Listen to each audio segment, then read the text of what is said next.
Hey, what's up, neighborhood? Thank you so much for hanging out with us for Church at Home today. Hey, as always, check us out at ncvisalia.com or our neighborhood app, or check us out on our socials at NC Visalia to stay in the loop with all the latest and greatest things that are happening around here. Hey, here at Neighborhood, one of our values as a church is authenticity. And to us, that just means we live our lives in such a way that people see the real me. And that's a big deal because in this pandemic, over the better part of this last year, many people are experiencing a feeling of overwhelming isolation. Technology is great, don't get me wrong. It's helpful, no doubt about it. But beyond those screens, people are struggling.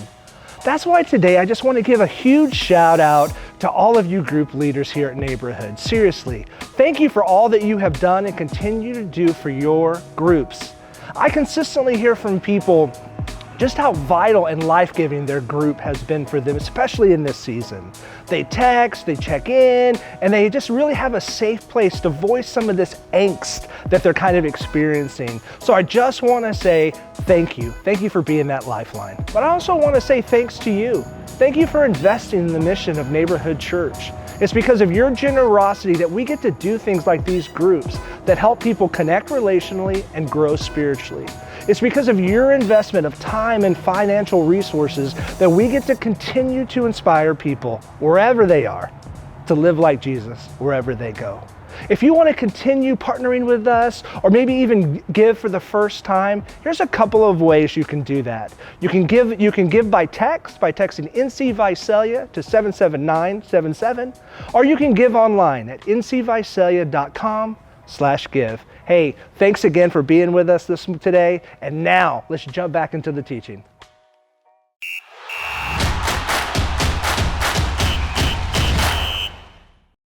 Hey, good morning, Neighborhood Church. Thanks so much for joining us online today for a very special Super Bowl edition of Church at Home. We're going to be doing something a little different today for our message. In honor of the big game, we're going to break up our teaching time into 4 7-minute quarters. And what we're going to do is we're going to bring out our teaching team, our squad. They're going to come out here, and we are going to do a message today we are simply calling Winning. Winning. That's the word. That's what's on everyone's mind this Super Bowl Sunday. Which team is going to win? And let me ask you, how do you feel when you hear that word, winning? Are you one of those freakishly competitive people that has to be the best at everything they do? Do you turn every little thing into a competition, no matter how trivial it might be? Honestly, that's how our staff at Neighborhood is. It doesn't matter what it is, we turn it into a competition. Let me tell you, one time we went out into this orchard to go blueberry picking. It was some sort of team building activity, staff field trip, whatever you want to call it. And I still don't really know what blueberry picking has to do with team building. But anyways, we're out here in this field in the country. And within 2 minutes, our team turned something as docile and serene as blueberry picking in an orchard into a full-on grudge match. People are out there wondering who can pick the most blueberries, who can pick the best blueberries. It was ridiculous, but you know, that's what happens when you get people together who love to win. Now, I don't count myself in that category. I'm not a super competitive guy. I'm more of a let's just play for fun type. Although I did want to mention that I did beat Forrest in bowling 2 years ago in Dinuba, and I've been rubbing it in his face ever since then. We all like to win, even if it's just a little bit. Now, I also don't know much about football, but one person I do know is Vince Lombardi, the legendary NFL coach. Some consider him to be the greatest NFL coach of all time. And here's something he said about winning. He said, winning isn't everything, it's the only thing. This is appropriate. It's coming from the guy they literally named the Super Bowl trophy after. Vince Lombardi loved to win. He used strong words. He said winning is everything. In one quick sentence, he managed to kind of capture our cultural obsession with winning. In America, we love to win. We want to be successful. And many of us work hard and diligent to make that happen. There was another legendary NFL figure. His name was John Madden. And he once said this: the only yardstick for success our society has is being a champion. No one remembers anything else.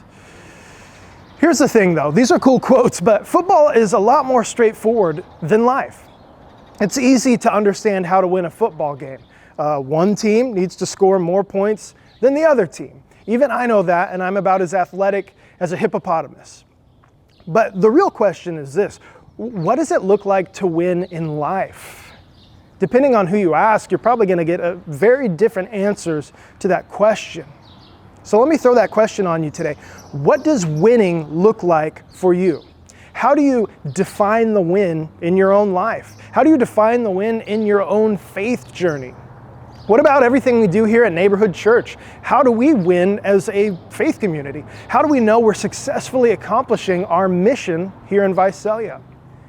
You know, I think if we asked culture the answer to this question, they would say, you know, individually we're winning when we're successful in our careers, when we make boatloads of cash, you know, when we break records, when we get out there and accomplish our goals, when we achieve permanent upward mobility. It's that whole idea, you know, get out there and pull yourselves up by your bootstraps and achieve greatness. That's the kind of mentality, that's the kind of definition for winning we have in our culture today. But here's the thing. The second we make the decision to follow Jesus, we adopt a totally new mindset. We start living a countercultural lifestyle. We let our worldview and our values and the way we view life be defined by Jesus. It's through Jesus and in Jesus that we define the wins of life. When we follow him, he defines what winning looks like. Listen to what Paul wrote. He was an early Christian leader. He wrote a letter to the first century Christians. He said, "Thanks be to God. He gives us the victory through our Lord Jesus Christ." Paul says right here that our victory is found in Jesus. Our win is defined in Jesus. And if you've been around churches or church people or Christian circles for any amount of time, you've probably heard this victory language before. I mean, heck, how many times on Sunday at Neighborhood have we sang that one song, you know? I'm gonna see a victory, I'm gonna see a victory, right? It's a great song, I love it, it's cool. But what does it actually mean? If our victory is in Jesus, if our wins in life are defined by Jesus, what does that look like practically speaking? Now, that's exactly what our teaching team is going to come out and explore today in these remaining 3 quarters. What does it look like to let Jesus define the win in our faith, in our relationships, and in our church family? So that's the first quarter, little introduction for you this morning. And now we are going to head into the second quarter as my pal Darren shares a bit about faith that wins.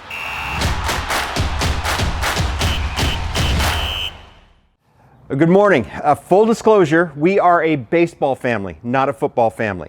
We grew up with baseball. Our kids grew up with baseball, so much so that my kid played baseball year round. When Parker was 10, our family traveled to Beaver, Utah for the 10-year-old Cal Ripken World Series. The city has a population of 3,000, and all of them, nicest people in the world, and happy and content, always smiling. If you haven't been there, southwestern Utah is gorgeous. Picture postcard gorgeous. Amber waves of grain, purple mountain majesty kind of gorgeous. But in a city that size, we didn't have too many dining options for the 5 or 6 days we were there. Back in 2010, there was a pizza joint, a burger joint, and the Cancun Mexican restaurant. You can Google it, it's still there. But don't type in Cancun, C-A-N-C-U-N, the way it's supposed to be spelled. In Beaver, Utah, it's spelled K-A-N-K-U-N. That was the first bad sign. They served all the classics, tacos, enchiladas, but one thing stuck out, their carne asada burrito. Now, for those of you who are in high school, maybe freshmen, sophomores, who always have Zoom connection issues during your Spanish 1 class, carne is spelled C-A-R-N-E. At Cancun Mexican restaurant, carne was spelled C-A-R-N-Y. That was the second bad sign. Was this a steak burrito for everyone or just for people working on the carnival circuit? The takeaway. Folks in Beaver, Utah know nothing about Spanish food. We're from the Valley. We know Mexican food. don't go to Utah for Mexican food. Pizza and burgers, absolutely. But when a Mexican restaurant has carne misspelled on the menu, you can't trust anything that comes out of the kitchen, unless you work at a carnival and take tickets for the Ferris wheel. Here's your takeaway for today, your carne asada lesson. There's a big difference between trust and faith. See, trust is believing in something based on prior experience. We trust Pedro Mendez because his cooks at Chapala's know Mexican food. The owners of Cancun Mexican restaurant, whose names are Lance and his beautiful wife Summer, they don't know anything about Mexican food. They can't spell carne. The only beer they serve is root beer. They have sushi on the menu. No. Faith and trust are not the same thing. See, trust is walking across a bridge because we know that bridges work. Faith is walking on a tightrope across the Grand Canyon blindfolded. Trust is making the decision to get married when you know everything about your partner. Faith, however, is making the decision to get married after 2 months of dating, like Leslie and I did. Hundreds of people right here in Visalia are having their faith tested, however, for much bigger reasons. Because a friend or a family member contracted COVID and now they're at Kaweah Delta, not able to have visitors, maybe on a ventilator. A lot of people are in that spot right now. Hebrews chapter 11, verse 1 says that faith is being sure of what we hope for and certain of what we cannot see. I hope that this will happen. My life depends on an outcome that I can't control. I want a rock solid guarantee, but I know that's impossible. See, that's faith in action. Believing in something so much that it shapes our identity and guides our steps. When Jesus told Peter to hop out of a perfectly safe boat and walk across the Sea of Galilee, his faith was tested. He didn't trust in his ability to walk on water because he knew, based on years of prior experience, people can't walk on water, they sink. His faith in Jesus required action. In the Old Testament, a kid named Daniel was arrested after breaking the law. See, King Darius issued a 30-day order stating that anyone who prayed to God during those 30 days would be put to death. So what did Daniel do? He got on his knees and prayed on day 1. When the king found out, judgment was swift. His punishment? A lunch date with a lion in a pit where he was the main course. Like it or not, his faith in God was put to the test. Now, it's highly unlikely that Jesus will ever ask us to walk across Lake Kaweah or survive a face-to-face encounter with a lion at the Fresno Zoo, but there's a story in the New Testament that all of us can identify with. In Mark chapter 9, there's a father who's desperate for Jesus to heal his demon-possessed son. One day, he found out where Jesus was going to be, but when he showed up with his son, no Jesus. The disciples were there. He told them what was going on, and they tried to heal the boy, but it didn't work. Then, Jesus shows up. Dad runs to him. And between his cries of desperation, he says, "Jesus, if you can do anything, please have compassion and help us." Jesus replied, "Anything is possible if you believe." And then the father reveals his real struggle. He said, "Oh, I believe, but help me with my unbelief." In difficult, challenging, frustrating times, I feel the same way. I believe, but sometimes there's some doubt. I can say that I have faith in God because I believe He can rescue us from anything. He can heal our hurts, reverse our anxiety, make the pain go away. But when things get bad, I mean really bad, I struggle. When life gets messy, our faith gets messy. But here's the truth. God is okay with messy. He's okay with our struggles. He's okay with our doubt. This father was honest enough to admit it. The boy was healed despite his father's faith struggle. But he had just enough faith to ask for help. He had just enough faith to trust Jesus in that moment. For you, your faith struggle could be about money, your marriage, your employment, a pandemic. When things are good, trusting God is easy. But when we face the unknown with no real proof that things are going to be okay, faith calls us to keep moving forward. Keep trusting. Keep running the race. Here's the takeaway. Your faith in God can conquer anything you face. That sounds like something a pastor would say, right? Here's what they say in the recovery community. Now, that's not more important than what a pastor would say, but it has a lot of truth. Fake it till you make it. If it's hard for you to have faith in God, live each day as if you have faith in God. Keep practicing your faith. Lean in, wrestle with it, just like this father did. Keep running the race. And in the end, God will be at the finish line to embrace you and whisper in your ear, I was with you every step of the way.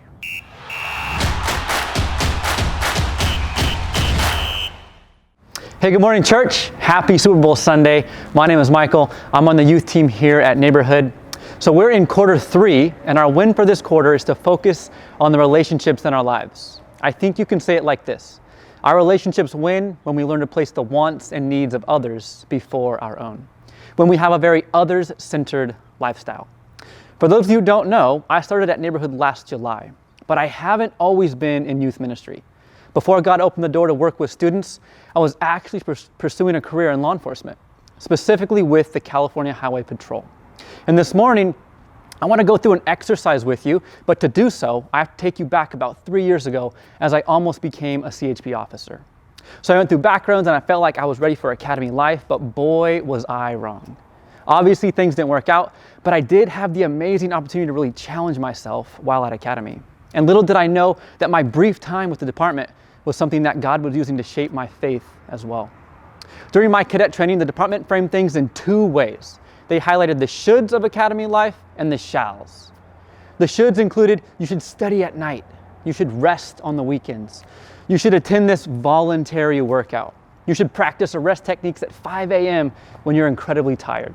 And you should report to the hatch every day, which was this scary simulation on stress. The shalls include, you shall be here at this time. You shall shave every day, even when your face is red and on fire. You should press your uniform, shine your brass, and you should make your bed at 3 a.m. before you do anything else. You can say that these were the priorities of academy life. And at the time I was stressed. I was just trying to survive another day. But now that I'm on the other side of this experience, I can see that God was in fact using this moment to help shape me as a follower of Jesus. So this morning, I want to ask you a question, one that I've honestly been asking myself for the last year or so. What are the shoulds and the shalls of your faith, of your walk with God? If you can picture the 2 lists side by side, where do you put scripture? Where do you put prayer or fasting? What about solitude, serving, tithing? Attending church, that's different in 2021. Where do you put the relationships in your life? There are a lot of good things competing for our attention in this world, and I think there's a ton competing within our faith as well. And the encouraging thing about this is that there are no wrong answers. That's why I love this exercise, just an honest question to get us thinking about our faith, about our priorities. This is actually, I think, the beauty of the cross, that you and I are the body of Christ. We all have different passions and gifts, talents and resources, and our own specific way of living out our faith. But I do want to challenge us this morning to focus specifically on the relationships in our life, the people that God has put around us. Because I truly believe relationships need to be on our shall list. I think the key to winning when it comes to the relationships in our lives is to first make them a priority. If we look to the life of Jesus, that's exactly what we see. Jesus put the needs and wants of others before his own, even to the point of death on a cross. Open up one of the Gospels, the 4 biographies of Jesus' life, and check it out. For instance, if we open to Matthew 14, we see this on full display. Jesus has just found out that John the Baptist was killed, and Scripture says that Jesus, hearing what had happened, withdrew by boat privately to a solitary place. Hearing of this, the crowds followed him on foot. And when Jesus landed and saw the large crowds, he had compassion on them and he healed their sick. In this moment, Jesus had needs, but he saw the crowd and he had compassion on them and he put their needs before his own. And I pray that this is our heart attitude as well. Because we've all been here. right? After a long day at work, wanting nothing more than to just go home and chill and work on ourselves and our own priorities. But what happens? Inevitably, our spouse asks to take out the trash, or to clean up after the dog, or to finally get to that project that we put off for months and months, to go to another one of our kids' baseball games, that parent conference that we forgot about, or the date night that we've had to reschedule 3 times. Or when your son asks you to play Lego Marvel for the 1,000th time in a row. My son Theo loves Lego Marvel. So no matter what it costs us, whether it be our time or our resources or emotional energy, I pray that we won't be people who allow the relationships in our lives to fall through the cracks and become a should do. Rather, we will follow in the footsteps of Jesus and pursue the relationships in a way where they are a shall do. Winning is ultimately putting the needs of others before our own, but it takes practice. It takes dedication. It's not always going to be easy, and we won't always get it right. But I think if we need encouragement or if we need advice on how to do this well, all we have to do is look to the life of Jesus. Again, it's on full display. I hope this morning you will consider making lists, and you will ultimately decide to put the relationships in your life on your shall do list.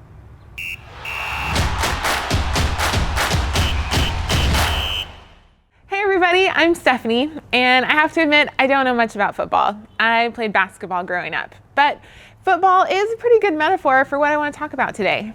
Because in football, the offense is trying for a touchdown.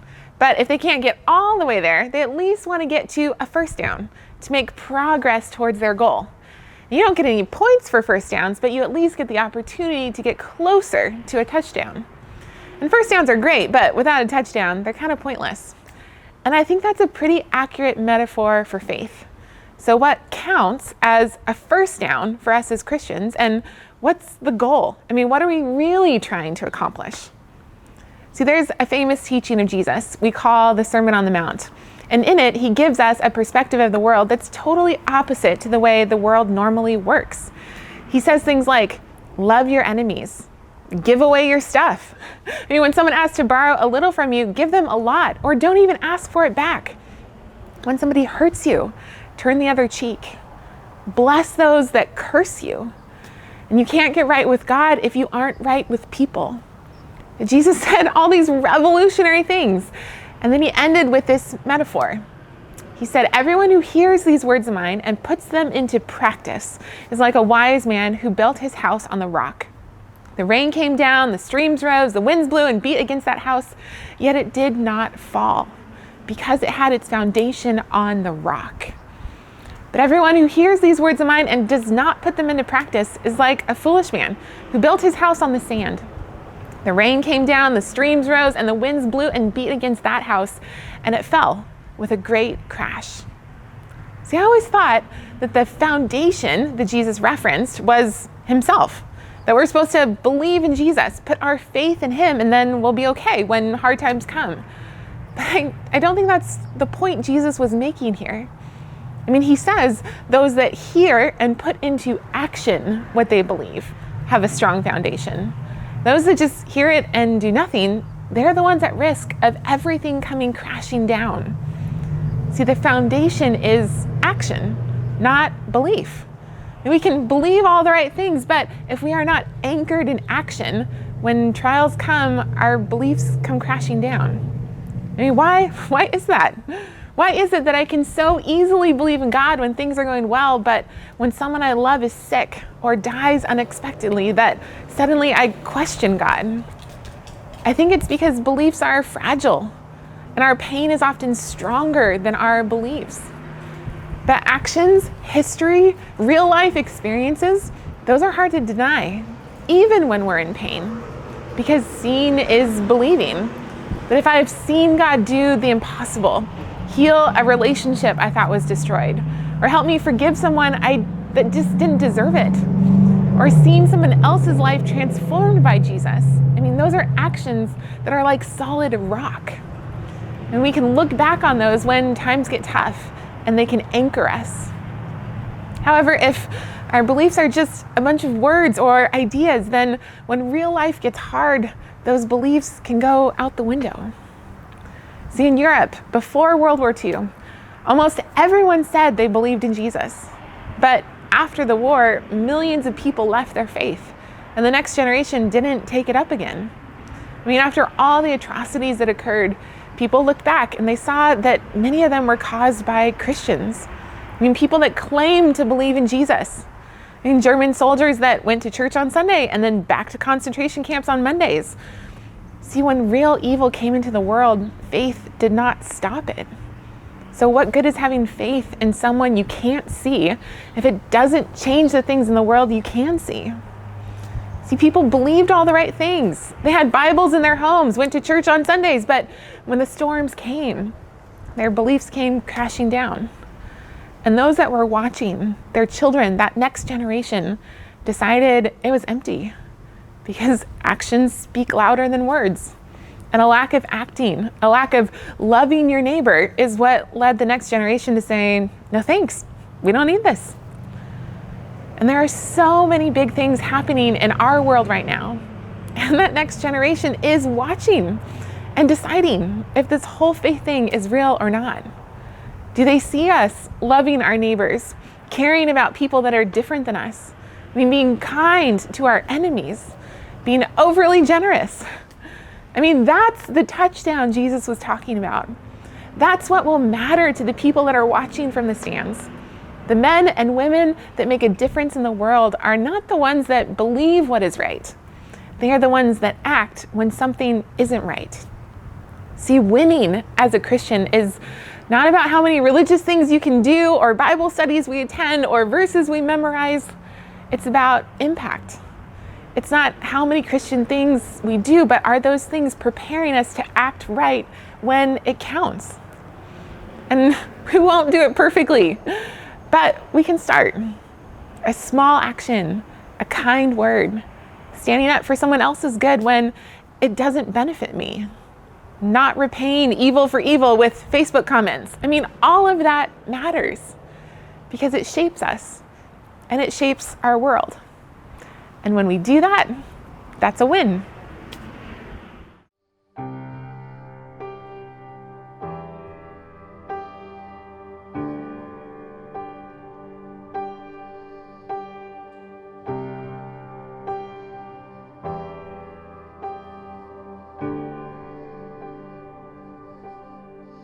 And you give life, you are love, you bring light to darkness, you give hope, you restore every heart that is broken. And great are you, Lord, and it's your breath in our lungs, and so we pour out our praise, we pour out our praise. It's your breath in our lungs, and so we pour out our praise to you only. And great are you, Lord, you give life, you are love, you bring light to my darkness, you give hope, you restore every heart that is broken. And great are you, Lord, and it's your breath in our lungs, and so we pour out our praise, we pour out our praise. It's your breath in our lungs, and so we pour out our praise to you only.